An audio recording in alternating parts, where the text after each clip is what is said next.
മോളെ ഓപ്പറേഷനായിരുന്നു അല്ലേ?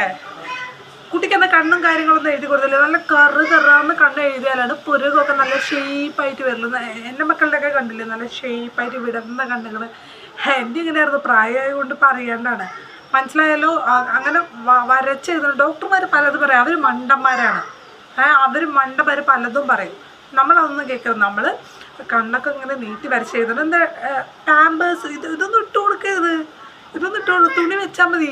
ഡോക്ടേഴ്സ് അതൊന്നും നമ്മൾ ശ്രദ്ധിക്കണം. നമ്മൾ നമ്മുടെ പാരമ്പര്യങ്ങൾ, ചിട്ടകൾ, കാര്യങ്ങളൊക്കെയാണ് നമുക്ക് വേണ്ടത് കേട്ടോ.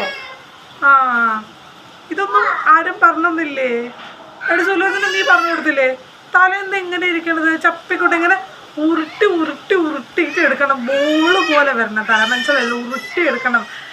ഒരു ദിവസം കുളിക്കാൻ വിളിക്ക്, ചേച്ചി ആക്കി തരാം. ഞാനാണ് മിക്ക ഇവിടുത്തെ കുട്ടികളുടെ ഒക്കെ ആക്കി കൊടുക്കുന്നത്, മനസ്സിലായല്ലോ? അപ്പോൾ അതൊക്കെ ഒന്ന് ശ്രദ്ധിക്കണം കേട്ടോ. അത് പറഞ്ഞു കൊടുക്കണം. തിളച്ച വെള്ളമല്ലോ ഒഴിക്കണത്, ചളാന്ന് തിളയ്ക്കണ വെള്ളം വേണം ഒഴിക്കാൻ. അത് ഒഴിച്ചാലാണ് ഈ 3 മാസം കൊണ്ട് എല്ലാം കറക്റ്റാവുള്ളൂ. അത് ഓപ്പറേഷനാണ് വന്നാലും ഓപ്പറേഷനായ വിധി ഇനി പറഞ്ഞിട്ട് കാര്യമില്ല. തിളച്ച വെള്ളം കൊണ്ട് ഒഴിക്കുക. അപ്പോൾ അങ്ങനെ എല്ലാ മുറിവൊക്കെ അങ്ങനെ ഉണങ്ങും, മനസ്സിലായില്ലേ? അങ്ങനെയൊക്കെ ചെയ്താലാണ് നമ്മുടെ പാരമ്പര്യം. ഇതൊക്കെ ആ ചിട്ടകളിലൂടെയൊക്കെ നമ്മൾ കടന്നു വന്നില്ല. നമ്മൾ 5-6 പെറ്റതല്ലേ, മനസ്സിലായല്ലോ?